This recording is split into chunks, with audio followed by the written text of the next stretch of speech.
बच्चों, आज हम इस वीडियो में कक्षा 8वीं बोर्ड परीक्षा 2024 इसका इंग्लिश का पेपर हल कर रहे हैं। ये जो पेपर 2.5 घंटे का होगा और 80 अंक इसका मैक्सिमम मार्क होगा। और इसके प्रत्येक प्रश्न का उत्तर बहुत ही अच्छी तरह से लिखकर हम आपको बताएंगे। इसमें निबंध, ऐसे, स्टोरी सभी एक साथ लिखे हुए मिल जाएंगे आपको। आप बस लास्ट तक देखें, सभी एक साथ लिखे हुए मिल जाएंगे। तो ये पूरा पेपर हल करके आपको बताएंगे। बस आप इसको अच्छी तरह से पढ़ें और वीडियो को ज़्यादा से ज़्यादा अपने दोस्तों के साथ शेयर करें और लाइक करें। और बच्चों, इसके अलावा हिंदी के, गणित के, सामाजिक विज्ञान के, संस्कृत के सभी पेपर लगातार अपलोड किए जा रहे हैं। आप हमारे चैनल पर जाएँ और उन्हें देखें और प्रैक्टिस करें। देखिए, इसमें पहला क्वेश्चन है, choose the correct option from the given option. यानी ये जो ऑप्शन दिए इनमें से करेक्ट ऑप्शन चूज करना है। और अगर आप चाहते हो कि इसका फोटो कॉपी मिले तो आप इसके वीडियो के डिस्क्रिप्शन में लिख दिया गया फेसबुक का, उस पर जाकर फेसबुक को फॉलो करें, उस पर आपको ये सारे मिल जाएंगे एक साथ। We should wash our hands eating food, यानी भोजन खाने से पहले हमें हाथ साफ करना चाहिए। तो इसमें पहले के लिए क्या है, बिफोर आ जाएगा। तो इसका उत्तर ए हो, बी इसका सही उत्तर होगा। यानी हमें खाना खाने से पहले हाथ धोने चाहिए। तो ये बी इसका सही हो जाएगा, बी ऑप्शन। और फिर Sita can read English novel. Sita English का नॉवल है वो पढ़ सकती है। इज वेरी इंटेलिजेंट, तो ये क्या हो जाएगा, सी इज वेरी इंटेलिजेंट। ये सीता लड़की है तो इसमें सी का उपयोग होगा। दूसरे वाक्य होगा उसमें सी उपयोग होगा। तो इसमें डी ये ऑप्शन सही हो जाएगा। फिर question number 3, Neha wants a new dress, यानी नेहा एक नई ड्रेस खरीदना चाहती है। सो ही गो टू मार्केट टुमारो, यानी कल वो बाजार जा सकती है। तो ये विल इसमें आएगा। फ्यूचर टेंस की बात हो रही है तो विल, ये सी इसका सही ऑप्शन हो जाएगा। सी ऑप्शन सही हो जाएगा। फिर क्वेश्चन नंबर 4 में देखिए, which of underline letter in the following words has a different sound, यानी ये वर्ड्स दिए गए हैं, इसमें जो अंडरलाइन जो लेटर है डिफरेंट साउंड कौन सा है। तो देखो, इसको पढ़ने से आपको पता चल जाएगा। यहाँ रन, यहाँ सन और यहाँ फन है, लेकिन यहाँ देखो बी में पुट आ रहा है। पुट देखो, रन सन फन एक जैसे उच्चारण हो रहा है, लेकिन पुट आ रहा है इसमें, तो ये इस बी का है, ये बी ऑप्शन सही हो जाएगा। यहाँ पे बी लिखना है। फिर क्वेश्चन नंबर 5 देखिए, which of the following things is not related to games, यानी गेम्स से संबंधित कौन सी चीज नहीं है। तो रैकेट्स है, बैट है, हॉकी है, लेकिन ये नाइफ यानी चाकू ये नहीं है। तो ये बी ऑप्शन इसका सही हो जाएगा। फिर इसके बाद में क्वेश्चन नंबर 6 देखिए, honesty is the best policy, तो इसमें द उपयोग होगा A, honest is the best policy. फिर इसके बाद में क्वेश्चन नंबर 7 देखिए, the meaning of the word mistake is, mistake meaning का, तो इसमें ये जो ये ब्लंडर है ये इसका क्या हो जाएगा, ये इसकी मीनिंग हो जाएगी। यानी मिस्टेक यानी गलती और ब्लंडर यानी गलती होती है, भयंकर जो भारी गलती होती है उसको ये गलती ही होती है एक प्रकार से। तो इसका ये जो मीनिंग है वो ब्लंडर हो जाएगी। सी ऑप्शन सही हो जाएगा। अब इसके बाद में पार्ट इसका सेकंड आता है, क्वेश्चन नंबर 8 से 11। इसमें देखिए, complete the passage given below using the correct word from the bracket, यानी जो ये ब्रैकेट में जो ये दे रखे मैंने ये वर्ड्स, इनका उपयोग करते हुए इनको कंप्लीट करना है। तो देखिए, पहला है वी हैव एक्टिविटी, तो इसमें we have no bag day, we have no bag day activity on every Saturday in our school. तो नो बैक डे, जो ये नो बैक डे ये यहाँ पे लिखना है, नो बैक डे। फिर एक्टिविटी इन आवर स्कूल, और फिर all the are very excited and enjoy the world day. तो ऑल द स्टूडेंट्स, या स्टूडेंट्स STUDENTS स्टूडेंट्स, यानी ये स्टूडेंट्स ये यहाँ पे लिखना है। फिर इसके बाद में दे प्ले मैनी गेम्स, यहाँ प्ले आ जाएगा, ये प्ले PLAY प्ले यहाँ पे लिखना है। They play many games, they also more story, they also read, यानी वो जो शिक्षाप्रद कहानी है वो भी पढ़ते हैं। इसके बाद क्वेश्चन नंबर 12 देखिए, write the plural of the following, इन वर्डों का प्लूरल लिखना है। तो लिफ, लिफ यानी पत्ती होती है, तो इसका लिव्स हो जाएगा, LEAVES, लिव्स यानी पत्तियाँ। टीचर का टीचर्स हो जाएगा, एस लग जाएगा, इसका आगे एस लग जाएगा, टीचर्स हो जाएगा, ये प्लूरल फॉर्म हो जाएगी। फिर प्रश्न नंबर 13 में देखिए, write the missing letter in the following words, यानी इस वर्ड्स में जो मिसिंग लेटर है वो आपको लिखना है। तो BEAUTIFUL, तो इसको लिखना दोबारा, BE आएगा, AUT, फिर IFUL, तो E और I इसमें आएगा। फिर ये दूसरे में एक्सपेंसिव यानी महंगा, EX आएगा, EXPENS, फिर IVE, एक्सपेंसिव। और फिर आएगा, we should avoid using mobile phone while driving, we remain safe, तो इसमें से करना है अनलेस या सो दैट। तो इसमें लिखना है, लिखा है कि we should avoid using mobile phone while driving, यानी जब हम मोबाइल ड्राइव करते हैं, यानी कोई साधन वगैरह चलाते हैं, तो उस टाइम में हमें मोबाइल का उपयोग नहीं करना चाहिए, ताकि वी रिमेन से हम सेफ रह सकें। तो सो दैट, सो दैट का मतलब होता है ताकि हम सेफ रह सकें, तो इसमें सो दैट ही आएगा, सो दैट। फिर इसके बाद में प्रश्न नंबर 15 देखिए, arrange the following words in proper order to make meaningful sentence, यानी जो ये सेंटेंस दिए गए इनको मीनिंगफुल सेंटेंस बनाना है। तो सुख, फिर डैश, डॉक्टर अशोक पर हेड हिज, तो इसका सही होगा, डॉक्टर अशोक सुक हिज हेड, डॉक्टर अशोक ने उसका सिर हिलाया।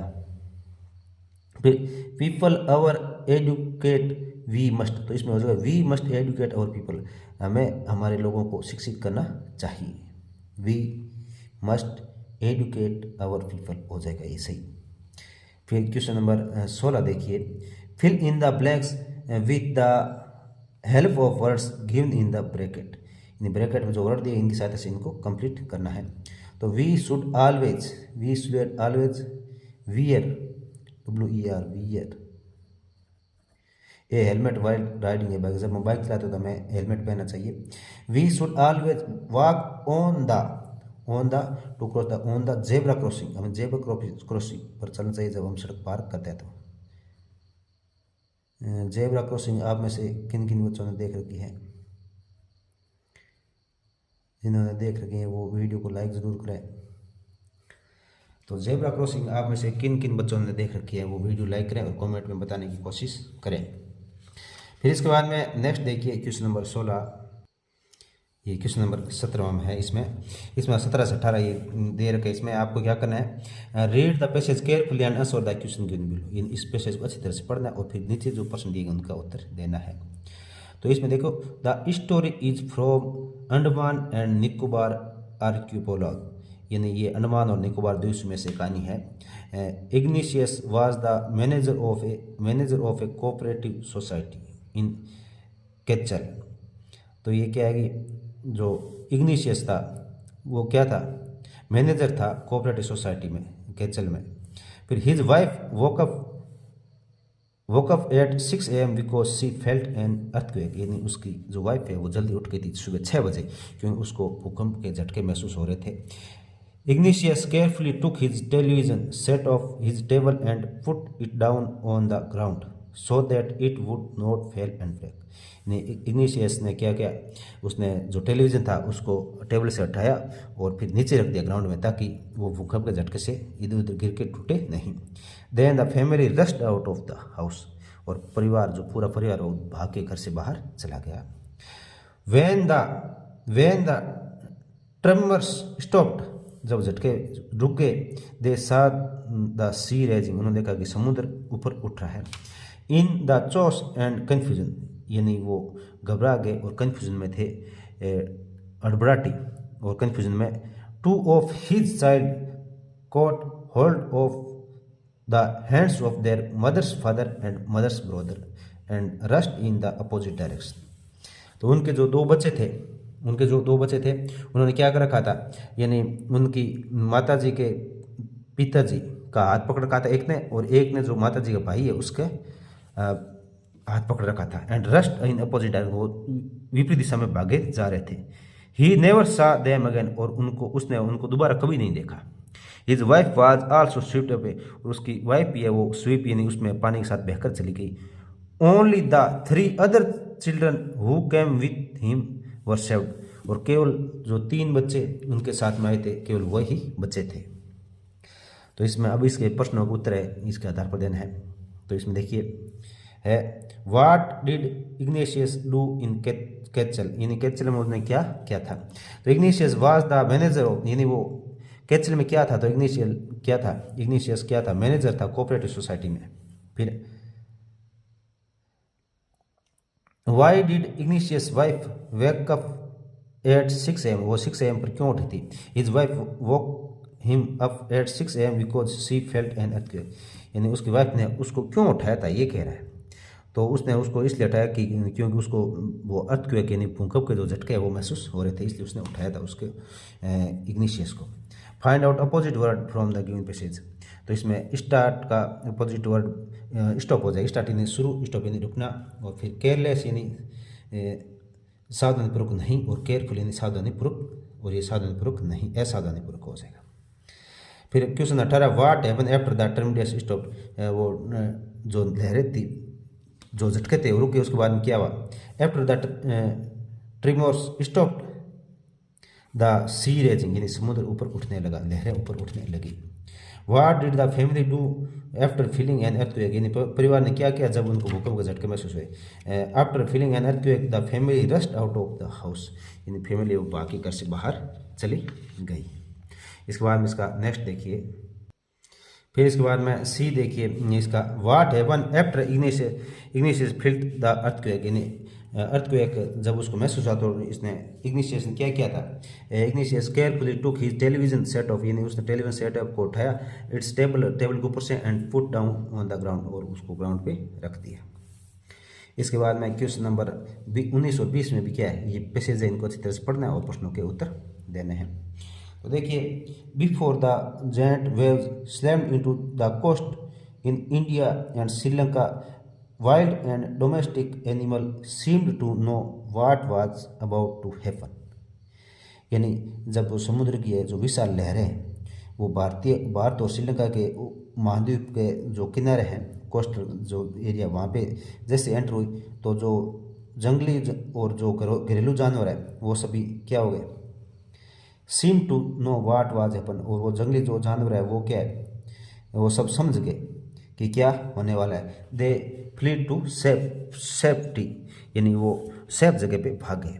According to eyewitness accounts elephants scrammed and ran for higher grounds, dog refuses to go to outdoor, flamingo abandoned their low-lying breeding areas and zoo animals rushed into their shelter and could not be enticed to come back out. enticed तो ये क्या कह रहा है कि जैसे ही वो लहरें आई तो जो जंगली जानवर और डोमेस्टिक घरेलू जानवर थे वो तो भाग कर क्या है सेफ जगह पर चले गए, और प्रतिदर्शियों ने यानी जो जिन्होंने उसको देखा था उन्होंने कहा कि जो हाथी थे वो चिंगाड़ते हुए जो ऊंची जगह भी थी वहाँ पर चले गए, और कुत्ते हैं जो घर से बाहर जाने बंद हो गए, यानी जो घरों के अंदर है वो घरों के अंदर ही दुबके रहे। फ्लेमिंगो थे वो अपने जो ब्रीडिंग यानी प्रजनन एरिया है वहाँ से उड़कर ऊपरी जगह पे चले गए।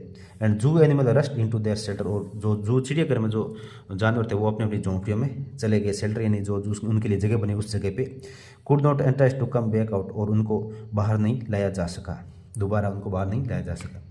Many people believe that animal पजेज A sixth sense, यानी कुछ लोग ये सोचते हैं कि जानवरों के छठी इंद्रिया होती है। And know when the earth is going to shake, और उनको पता चल जाता है कि पृथ्वी पे कब भूकंप आएगा, कब पृथ्वी हिलेगी। Some expert believe that animal more acute hearing help them to hear और फील द अर्थ वाइब्रेशन, यानी कुछ ये मानते हैं कि जो जानवर है वो पृथ्वी का बहुत हल्का झटका भी होता है उसको भी महसूस कर लेते हैं। They can sense N approaching disaster long before human realize what going on, यानी जो मनुष्य है वो जब इसको समझते हैं उससे बहुत समय पहले ही ये जानवर उस चीज़ को भांप लेते हैं कि ये कुछ ऐसा कुछ होने वाला है। तो प्रश्न 19 में देखिए, what happen to the wild and domestic animal before the giant wave slammed into the coast in India and Sri Lanka. यानी इंडिया और श्रीलंका के कोस्ट में जब बड़ी बड़ी लहरें एंटर हुई तो उससे पहले जानवरों में क्या प्रतिक्रिया थी। तो before the giant wave slammed into the coast wild and domestic animal seem to know what was about to happen, they feel to safety. यानी बड़ी बड़ी लहर को आने से पहले ही जो विल्ड और जो डोमेस्टिक जानवर थे वो समझ गए थे क्या होने वाला है और वो सेफ जगह पे चले गए। फिर explain the I witness account of elephant, dogs, flamingo and other जू एनिमल्स। यानी दूसरे जो जानवर उनके क्या प्रतिक्रिया थी इसके बारे में लिखना है। तो according to eyewitness account, elephant scrammed and run for higher accounts and dogs refused to go outdoors, Flamingos abandoned their low-lying breeding areas and zoo animals rushed into their shelters. उसके बाद में इसका C है, what do many people and some expert believe. जो कुछ लोग हैं, बहुत सारे लोग और कुछ एक्सपर्ट क्या बिलीव करते हैं। Many people believe that animal possess six sense. यानी जो बहुत सारे लोग तो ये सोचते हैं कि जानवरों की छठी इंद्रिया होती है जो क्या है कि कोई भी खतरा होता है उसको भांप लेती है। और सम एक्सपर्ट बिलीव दैट, कुछ एक्सपर्ट बिलीव करते हैं animal more acute hearing help to them hear और feel the earth vibration, earth vibration. यानी जानवर अपने क्या है इसकी सेंस, यानी उसको किस चीज़ को पहचानने की इतना क्षमता होती है कि वो बहुत हल्के झटके भी पड़ते हैं उसको वो पहचान लेते हैं। What can the animal sense, तो animal can sense an approaching disaster long before human realize what going on. यानी जानवर है वो बहुत पहले ये समझाते हैं कि क्या होने वाला है, जब तक कि मनुष्य को पता चलता है उससे बहुत समय पहले ही। फिर अभी which animal in the above pages feel to safety, यानी सेफ्टी के लिए कौन से जानवर भाग गए थे। तो wild and domestic animal feel to safety, wild और डोमेस्टिक जानवर थे वो भाग गए थे। Identify and write one word of the following sentence from the above passage. यानी जो ये लाइन ली गई उसके लिए एक वन वर्ड लिखना ऊपर पैसेज से। The planet on which we live, उस प्लेनेट यानी उस ग्रह का नाम लिखना जिस पर हम रहते हैं। तो ये अर्थ हो जाएगा, पृथ्वी। ये अर्थ यानी पृथ्वी। इसके बाद में फिर एक पैसेज आ जाता है, इसको भी आपको read carefully and answer the question below. इसमें क्या है कि देखिए, newspaper are our good friend. जो न्यूज़पेपर है वो हमारे अच्छे दोस्त हैं। Newspaper bring us news and views from all corner of the world. Newspaper है वो हमारे लिए न्यूज़ और व्यूज़ हमारे लिए लाते हैं पूरे संसार के कोने कोने से। Newspaper also give us article on all kind of topics such as political, social, economic, education, sports and business etc. यानी न्यूज़पेपर है वो क्या आता है, हम बहुत सारी जानकारी प्राप्त करते हैं, जैसे पॉलिटिक्स से संबंधित, सोशल से सामाजिक से संबंधित, इकोनॉमिक से संबंधित, एजुकेशन शिक्षा, स्पोर्ट्स और बिजनेस से संबंधित। सब newspaper are published daily, they are called dailies. We must cultivate the habit of reading newspaper to know what is happening around the world. The one who dream of being a journalist should not spare a day without reading the newspaper. The students should read newspaper daily. It will help them to sign in competitive exam. यानी बच्चे अगर रोज newspaper पढ़ते हैं तो competitive exam उन्हें बहुत सहायता मिलती है प्रश्नों में उत्तर लिखने में। तो इसमें पहला प्रश्न है, what does newspaper bring to us. यानी न्यूज़पेपर हमारे लिए क्या लाते हैं। तो newspaper bring us news and views from all corner of the world. यानी न्यूज़पेपर है वो न्यूज़ और व्यूज़ पूरे संसार के कोने कोने से हमारे तक पहुंचाते हैं। What kind article are published in newspaper. Newspaper में किस प्रकार के आर्टिकल प्रसारित होते हैं। तो article on political, social, economics, education, sports and business, इन पे क्या है आर्टिकल प्रसारित होते हैं। फिर इसका सी देखिए, identify and write one word of the following sentence from the passage. यानी ये पैसेज पढ़ना है और फिर उसके बाद आपको इन दोनों के लिए वन वर्ड लिखना है। तो देखिए, one who goes to study in school, वह जो रोज स्कूल में पढ़ने जाता है उसको क्या बोलते हैं, स्टूडेंट्स बोलते हैं। फिर newspaper publish daily R called, जो परमानेंट जो न्यूज़पेपर छपते हैं उनको क्या कहा जाता है, उनको डेलीज कहा जाता है। फिर इसके बाद 22 में देखिए, इसमें why should we cultivate the habit of reading. यानी हमें रोज़ पढ़ने की आदत क्यों डालनी चाहिए। We must cultivate the habit of reading newspaper, हमें न्यूज़पेपर पढ़ने की आदत डालनी चाहिए। To know what is happening around the world, इन पूरे संसार में हमारे चारों ओर क्या घटनाएं घटित हो रही है, इसको जानने के लिए हमेशा न्यूज़पेपर पढ़ना चाहिए। फिर इसके बाद में इसका बी हो जाएगा, how do newspaper help the student, यानी न्यूज़पेपर किस प्रकार से स्टूडेंट की सहायता करते हैं। Newspaper will help student to shine in competitive exam, ये न्यूज़पेपर है स्टूडेंट को कॉम्पिटेटिव एग्जाम में साइन करने में सहायता करते हैं। फिर इसके बाद में इसका सी देखिए, रीडिंग द इस पैसेज को ऊपर हम आपने पढ़ा है कि राइट प्लूरल ऑफ द गिवन वर्ड, इन वर्ड का प्लूरल लिखना है। न्यूज़पेपर का प्लूरल क्या हो जाएगा, न्यूज़पेपर्स हो जाएगा, न्यूज़पेपर्स इन एस लग जाएगा, बस ये इसका प्लूरल हो जाएगा। अब इसके बाद में प्रश्न नंबर 23 आता है, rearrange the following sentence in the correct sequence, यानी इन सेंटेंस को करेक्ट सीक्वेंस में लिखना है। तो यहाँ पे देखिए लिख रहा है, we played football match at 4 AM, हम शाम में फुटबॉल मैच खेला। फिर we return home in the evening at 5 PM, हम 5 PM को घर पे आए थे। और उसके बाद में नेक्स्ट में देखिए, फिर उसके बाद में सी है, last Sunday we went for a picnic, यानी पिछले सप्ताह में पिकनिक के लिए गए थे। We ate food together in the afternoon at 2 PM, यानी 2 बजे हमने खाना खाया था। We purchase sweets and namkeen on the way, हमने रास्ते में मिठाइयाँ और नमकीन खरीदी थी। तो इनको क्या करना है, सही प्रकार से इनको एक रीअरेंजमेंट करना है। तो इसमें देखिए रीअरेंजमेंट करने वाले में, तो इसमें सबसे पहले आएगा लास्ट संडे, तो ये last Sunday we went for a picnic, last Sunday में पिकनिक के लिए गए थे, ये पहला हो जाएगा। फिर we purchase sweets and namkeen on the way, हमने रास्ते में स्वीट और नमकीन खरीदी थी। फिर we ate food together in the afternoon at 2 AM, हम 2 बजे खाना खाया था। फिर वी प्ले फुटबॉल, खाना खाने के बाद में क्या, फुटबॉल मैच एट 4 PM, यानी हमने 4 बजे ये मैच खेला था, ये आएगा। और फिर लास्ट में ये आएगा, we return home in the evening at 5 PM, हम शाम को 5 बजे घर आ गए थे। तो ये इनको क्या है, इनको अर्थ के अनुसार एकदम सीक्वेंस में इनको लिखना है। और इसके बाद में बच्चों देखिए आपका नेक्स्ट आएगा ऐसे लिखना, तो ऐसे एप्लीकेशन ये आएंगे। तो देखिए इसमें 24वां प्रश्न देखो, imagine that you are Amit Rekha, यानी आपको इमेजिन करना है, लड़का है तो अमित इमेजिन करना है, लड़की तो रेखा इमेजिन करना है। From Jaipur write a letter to your friend, यानी जयपुर से और आपके दोस्त को लेटर लिखना है। Inviting him her to join your sister marriage, यानी आपकी सिस्टर की बहन की शादी उसको ज्वाइन करने के लिए यू में यूज द फॉलोइंग पार्ट्स, और इन पार्टों को आप उपयोग कर सकते हो। When did you go there, how did you enjoy the marriage, ये सब इसमें लिखा हुआ है। तो देखिए इसमें सबसे पहले आपको क्या है, इसमें ये आपको जयपुर से लिखा है, तो आप लिखा हुआ है कि रेखा फ्रॉम जयपुर हो, तो केवल जयपुर लिखा, तो यहाँ पर जयपुर लिख देंगे। फिर जिस दिन लेटर लिखा है भाई 10 फरवरी 2024, 10 तारीख लिखो, 10 तारीख लिख दो, जो आप जिस दिन लेटर लिख दो उस दिन की लिख देना। और फिर लिखना, my dear friends, I am happy to inform you that my elder sister marriage is going to be held on 28 April 2024 Sunday, यानी मुझे आपको सूचित करके बहुत खुशी मिल रही है, बहुत खुश हो रहा हूँ कि मेरी बहन की जो शादी है वो 28 अप्रैल 2024 संडे को आयोजित की जाएगी, संडे को होगी। We have made good preparation for you, यानी हमने अच्छी तरह से आपके लिए भी तैयारी की है। I want that you should accompany and guide me in this marriage ceremony, यानी मैं भी चाहता हूँ कि आप ज़रूर हमारे शादी में इसमें आए और हमें गाइड करें, हमें सहयोग प्रदान करें। I invite you to attend this marriage with your family, मैं तुम्हें इन्वाइट कर रहा हूँ कि आप भी ज्वाइन करो और अपने फैमिली को भी लेके आना है।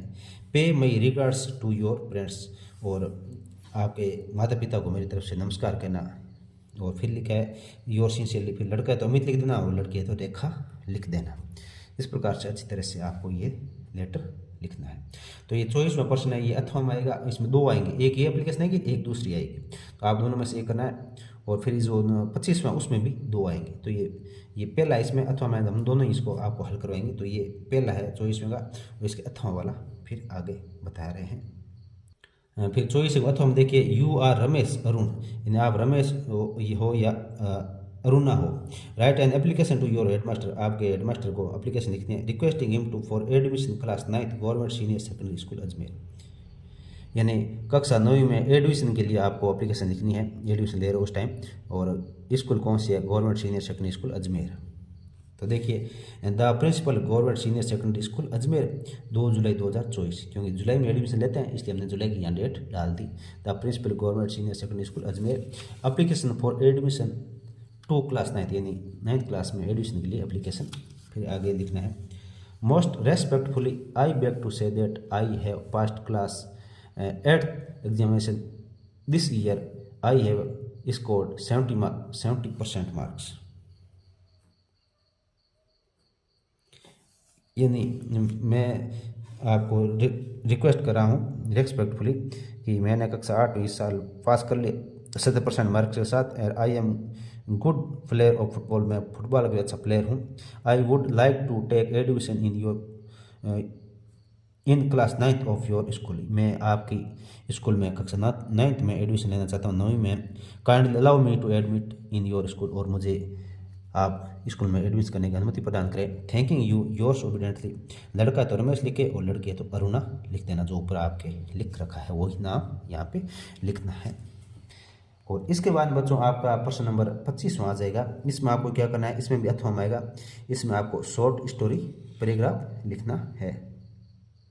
अब देखिए प्रश्न नंबर 25 में क्या है, write a short paragraph on visit to a fair, यानी आपने एक मेले का विजिट किया है और उस पर शॉर्ट नोट लिखना है आपको।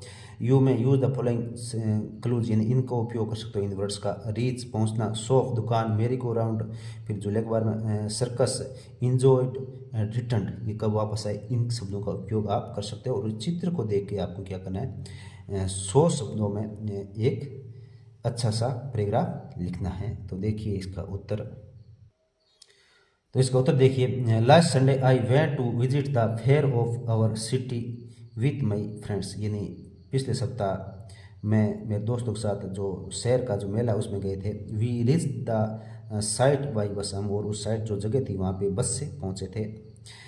देयर वर मैनी शॉप्स, वहाँ बहुत सारी दुकानें थी, जैसे स्वीट्स की दुकान, जैसे स्वीट की दुकान had Laddu jalebis and gulab jamun, मिठाई की दुकान थी, उसमें लड्डू थे, जलेबी थी, गुलाब जामुन थे और दूसरी चीज़ें थी ETC। नमकीन shop had potato chips, samosa ETC, यानी जो नमकीन दुकान थी उसके आलू चिप्स थे, समोसा थे और अन्य चीज़ें भी बहुत सारी थी। देयर वर यूटेंसिल शॉप, यानी वहाँ बर्तनों की दुकान भी थी। क्लॉथ शॉप, कपड़ों की दुकान थी। टॉयज शॉप, यानी खिलौनों की दुकान थी। There were a large number of people, वहाँ बहुत बड़ी संख्या में जो लोग थे वो आए हुए थे। People were enjoying with their मेरी गो राउंड, यानी पीपल जो लोग हैं वो उस मेरी गो राउंड झूला है उसमें आनंद ले रहे थे। स्विंग्स झूल रहे थे। सर्कस, मैजिक शो ETC, और सर्कस और मैजिक शो थे उनको देख रहे थे।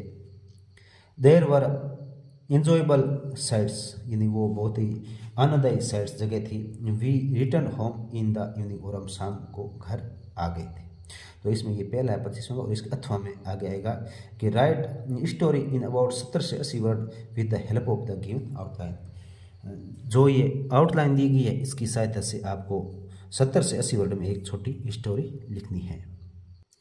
तो इसमें देखो ए डॉग हंग्री, यानी ये ग्रेडी डॉग वाली स्टोरी, कुल मिला के इसको हम इसके आधार पर हम ये समझ सकते हैं और इनका उपयोग करते हुए आप आसानी से कहानी लिख देंगे। तो ये देखिए हमने लिख दी है, once upon a time a dog was very hungry, एक बार एक कुत्ता था वो बहुत भूखा था। It went here and there in search of food, वो भोजन की तलाश में इधर उधर गया। It found a piece of bone, उससे एक हड्डी का टुकड़ा मिला। नियर ए बच्चर शॉप, यानी जो चमार की दुकान थी उसके पास ये मिला था। और फिर देर वाज, मोची की दुकान के पास, there was a water stream, वहाँ एक जो वाटर स्ट्रीम यानी जो छोटी नदी थी। देर was A bridge over the water stream, और उस छोटी सी नदी के ऊपर पानी का ये क्या था, पुल था। It was crossing the bridge, वो ब्रिज को पार कर रहा था। The dog saw it's reflection in the water, और कुत्ते ने अपनी जो छाया है वो उसमें पानी में देखी। The dog thought that it was another dog, और कुत्ते ने सोचा कि वो कोई दूसरा कुत्ता है। With a piece of bone, और एक हड्डी के टुकड़े के साथ। द डॉग वाज ग्रीडी, कुत्ता लालची था। It wanted to take it also, और वो उसे भी लेना चाहता था। It began to bark at him, और वह उस पर भौंकने लगा। Its piece fell in the water, उसका जो हड्डी का टुकड़ा था वो भी पानी में गिर गया। इट वाज वेरी सैड, वो बहुत दुखी था। मोरल, ग्रीड इज कर्स, और ये इससे हमें शिक्षा मिलती है कि लालच बुरी बला है। तो इसी के साथ बच्चों आपका ये इंग्लिश का जो नमूना प्रश्न पत्र था कक्षा 8वीं का वो कंप्लीट हो चुका है। और आप ज़्यादा से ज़्यादा इसे शेयर करें ताकि आपके दोस्त भी समय पे इसकी तैयारी कर सकें। धन्यवाद आप सभी का।